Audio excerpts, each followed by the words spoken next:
Bihar BJP के boss Dilip Jaiswal ने कह दिया, नीतीश ही का नेतृत्व, कोई बट नहीं नीतीश कुमार के नाम पे।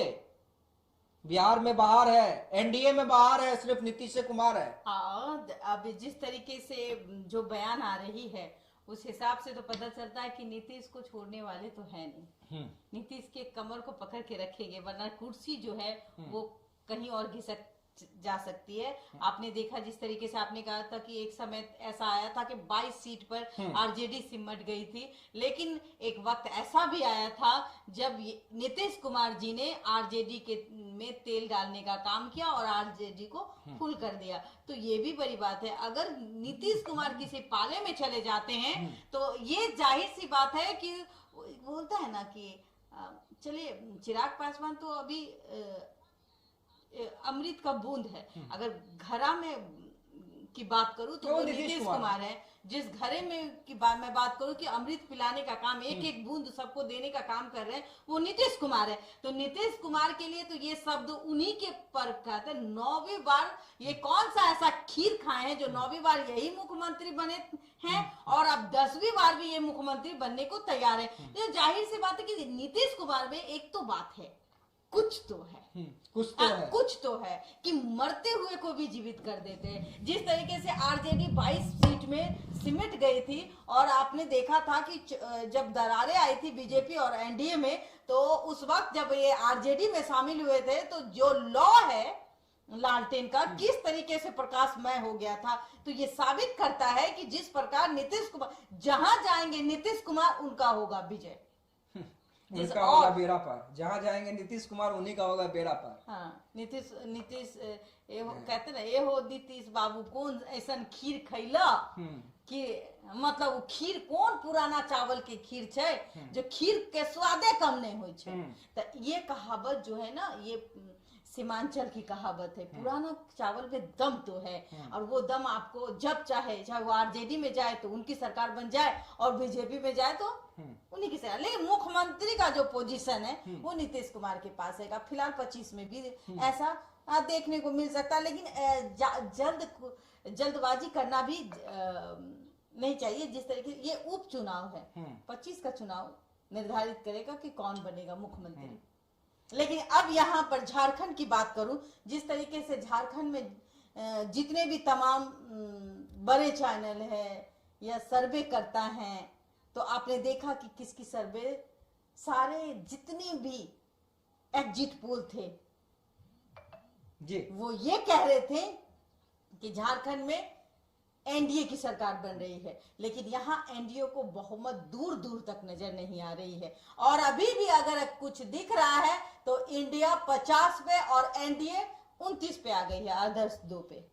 जी निश्चित रूप से देखिए, एनडीए 29 पे, इंडिया 50 पे। झारखंड में कोई दो मत नहीं है कि कोई नहीं है टक्कर में हेमंत सोरेन के सामने।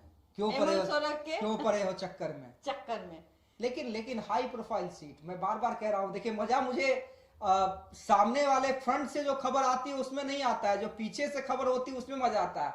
हाई प्रोफाइल सीट पे अंबा प्रसाद पीछे है।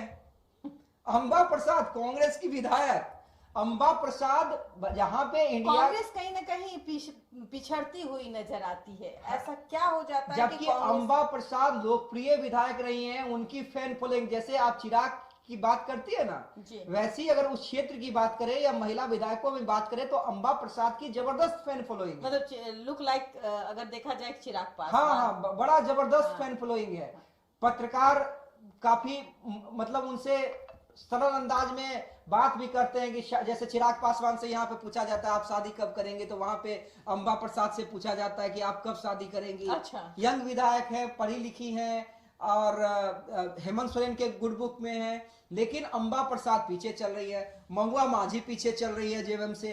कल्पना सोरेन जो स्टार प्रचारक थी, जिन्होंने कईयों को सीट जितवाया, लेकिन खुद पीछे चलती हुई दिख रही है। तो ये हाई प्रोफाइल सीट हालांकि बाबूलाल मरांडी आगे चल रहे हैं, हेमंत सोरेन आगे चल रहे हैं, सभी हाई प्रोफाइल सीट जो है वो पीछे नहीं चल रही है, कुछ हाई प्रोफाइल जब आप जनता के बीच नहीं जाएंगे, काम सही तरीके से नहीं करेंगे, तो जाहिर सी बात है आपके चेहरे देखकर कितना लोग प्रभावित होंगे। अब एक बात मैं बता दूं, आज चिराग पासवान का दौर है और वो आगे जा रहे हैं, लोग उनको पसंद कर रहे हैं। आने वाले समय में अभी भी आगे चल रहे हैं पासवान जी।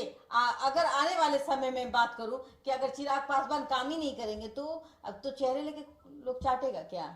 कब तक चेहरा आगे पीछे करेगा, कब तक चेहरे देख करके वोट देगा? तो देखिए, काम के प्रति ईमानदार जो रहता है वही बंदा आपके लायक होता है। तो कहीं ना कहीं लोगों को भी समझना पड़ेगा, जो हमारे यहाँ काम करेगा हम उसको विधायक बनाएंगे, चाहे वो किसी भी पार्टी का हो, वो निर्दलीय क्यों ना हो। लेकिन अगर जनता में एकता है, क्योंकि सरकार को बनाने का काम जनता करती है और फिर जनता को मशीन में पीसा जाता है। जिस तरीके से जनता मशीन में पीसती है 5 साल, वो त्राही त्राही करती है और तब उसको एक गुस्सा आता है कि हमने 5 साल में किसको चुना था, और उसका नतीजा ये रहा। कहीं ना कहीं जो हेमंत सोरेन है जनता का विश्वास जीतते हुए नजर आ रहे हैं। और देखिए, यही बात है कि एक तरफ खुशी है, एक तरफ गम है।